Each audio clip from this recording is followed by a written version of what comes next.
Well, speaking of the Aravalli Hills are older than history itself. So let's deep dive into what that conversation is all about. Older than Himalayas, older than the first cities on this land, but the Aravalli range is not just ancient geology. It is active protection. Yet today these hills are at the center of one of the biggest environmental debates in North India. But first, let's break down why this range matters so much. So, the Aravalli stretch across Gujarat, Rajasthan, Haryana and into the national capital, quietly supporting life in very real ways. In Gujarat, they help conserve water and slow desertification. In Rajasthan, they fight erosion and protect the fragile Thar desert ecosystem. In Haryana, they sustain groundwater and reduce local flooding. And for Delhi, they act as a natural buffer, cutting pollution and cooling the city through its green cover. But at the heart of this current debate is the definition adopted by the Supreme Court. The Supreme Court has accepted a definition recommended by a committee led by the Environment Ministry. According to this, any landform in Aravalli districts with an elevation of 100 meters or more and with clusters of such hills within 500 meters of each other qualifies as part of the range. They are the only ones that qualify as Aravalli range. And this technical definition has sparked fear that landforms below this threshold may lose formal protection. Which brings us to the biggest concern. Data from the Forest Survey of India suggests that only 1,048 of more than 12,000 mapped hills meet the 100-meter criteria. That means nearly 90% of the Aravalli landscape could fall outside legal protection. That's not been dictated, though, by the Supreme Court as yet. Environmentalists have warned this opens the door to mining and construction on a massive scale. Even with existing bans in certain areas, illegal and unregulated mining has been a persistent problem. We've also tried to put together an exclusive ground report from Rajasthan's Alwar. This shows active blasting inside the Aravalli range. First up, take a look at what we've managed to find out.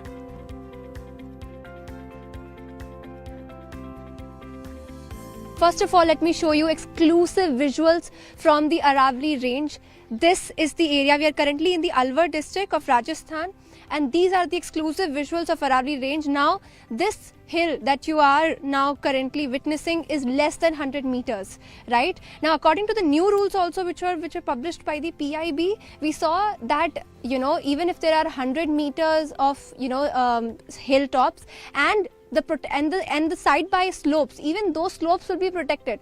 But if you see this area, none of the hill range, like the Aravalli hill range here, is more than 100 meters, which completely puts these hills on risk. You can see this entire area has been destroyed by land miners. You can see this was an original Aravalli hilltop, and as you can see above, there are still parts of trees remaining which are actually holding the hilltop, which these are the original indigenous trees, plants that we used to see that used to hold the hilltop, where we could say that yes, Aravalli ranges are actually holding up water, groundwater, they are balancing the ecological system. But as you can see behind me, this entire hill has been destroyed. And not just this, the matter of concern here is that just 1 kilometer away from this active blast site, there are actually people living here.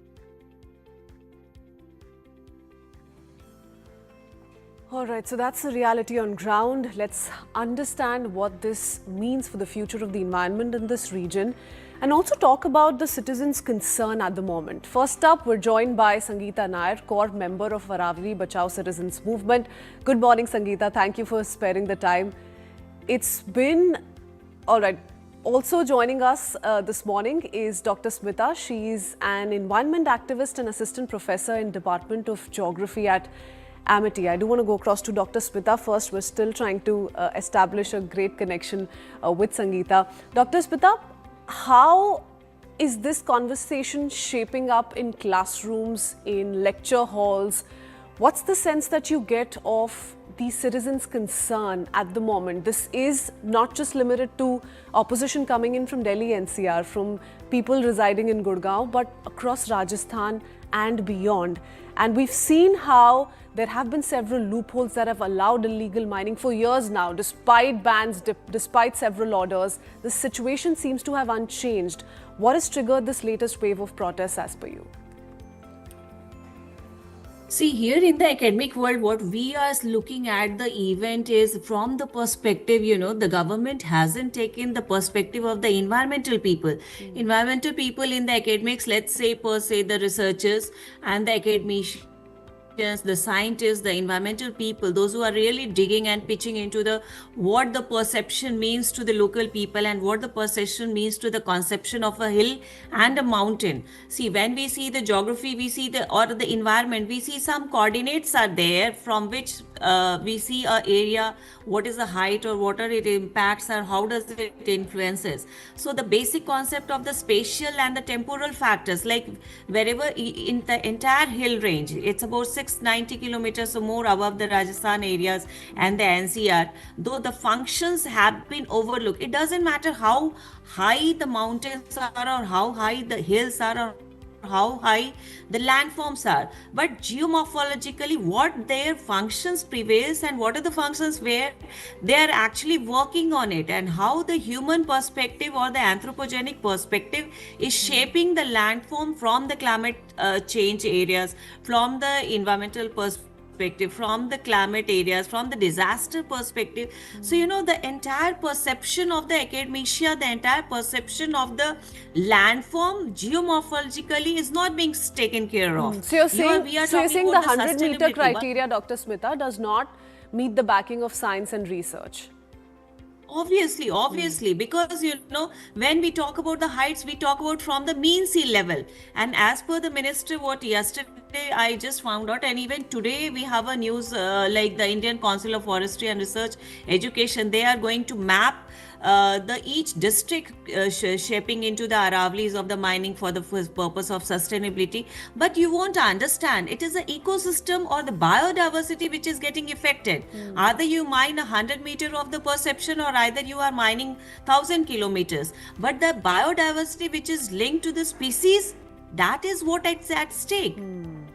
Okay. So- So we'll separate the two for a moment. And to the first point that you just made of the 100-meter criteria, isn't it also a matter of fact, Dr. Smita, that this has been in force in Rajasthan since the year 2006?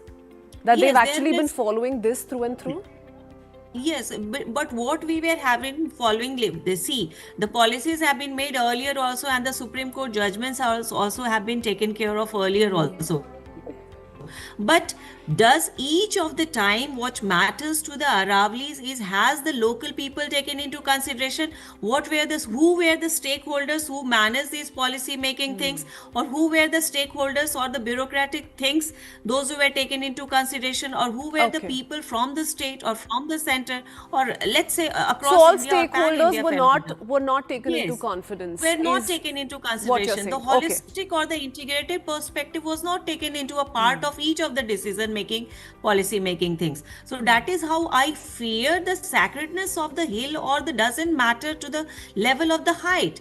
A environmental thing or an environmental land structure cannot be geomorphalized just to measure it. It's not a human, or it's not a stick or an object. It's a phenomena which is process is taking on. Aravali is not a mountain or a hill. It is a phenomena of the landform which is shaping the entire Western India, And the which is one of the having a oldest mountain function ranges to of the it. country, goes Yes. all the way back So to the 2 billion entity- years and counting. Sangeeta ji, Yes. I want to bring you into the conversation. You're one of Yeah. the core members of Aravali Bachao Citizens Movement, and very recently we've seen the kind of protests that are being staged on ground. Why is this judgment mobilized citizens so strongly? What are citizens fearing at the moment? Take us through their minds. Yeah, so, we are not activists, that the way we are being labeled. We are concerned citizens. We all are professional in our own field.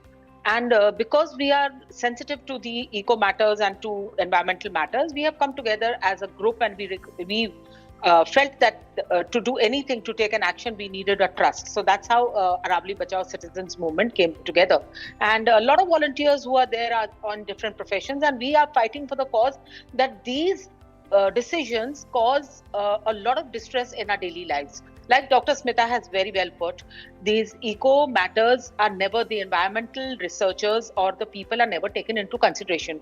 The local people are not taken into consideration when these rulings are made. How is it going to affect this range is 3.2 billion years old actually. It's in the oldest pole mountain in the world. In the world, we are not talking about India. What was the need to come to a definition now? What was the need to start this question? It is a range which we can't reproduce. It has a rich biodiversity. It is our water recharging zone. So that means it's a lifeline. Why are we touching it? Why are we defining it? Who started this? So the lobby behind it was a mining lobby, the realtor lobby. Yeah. So that means they don't have any good, they are not thinking about any charity over there. This is going to But be this open to anger- mining and construction. Ms. So Sangeeta, we this are, anger, don't you think, is also a result? And the protests are a result of years of perceived neglect of Aravali's. The judgment may Absolutely. have been a trigger, but there has been a lot of anger already because, like I said, repeated bans, repeated orders have failed to curb illegal mining. Absolutely. So this is not today's matter. Like somebody said, oh, this government, I'm not talking for any government. I'm not talking for any government. It is an environmental matter. Nature by itself, environment by itself has never been a priority with any government. It's never been kept in the center. Everything is in the name of development. Destruction has happened. You cannot be saying that, oh, we need to have development.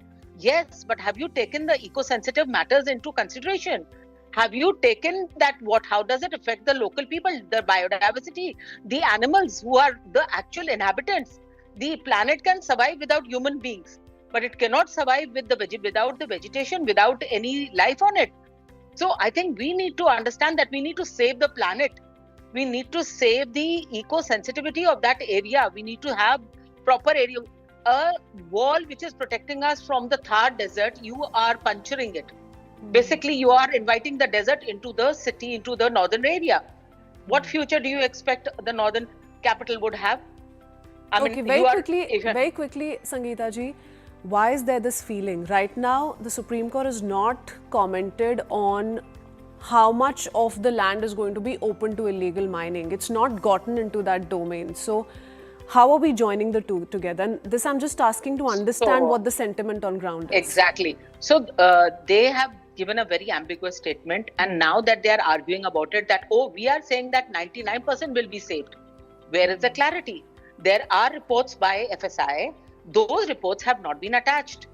Like Dr. Smita has very well put, that these reports are not clearly, statistics have been exactly what is going to be. Now they are saying, oh, that is going to be saved, the water area is going to be saved. Where is it? Where are these stats? Where are these details?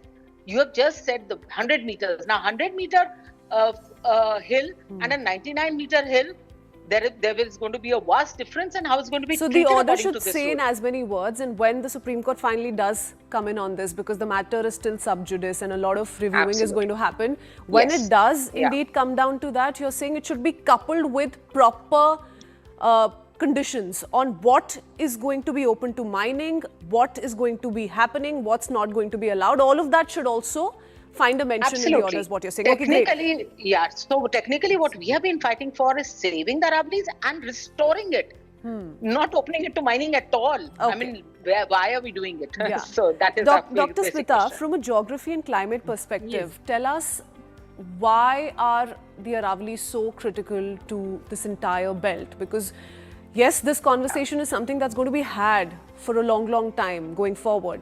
But we must also get down to the drawing board and understand why it's so critical. Why are we fighting for it today?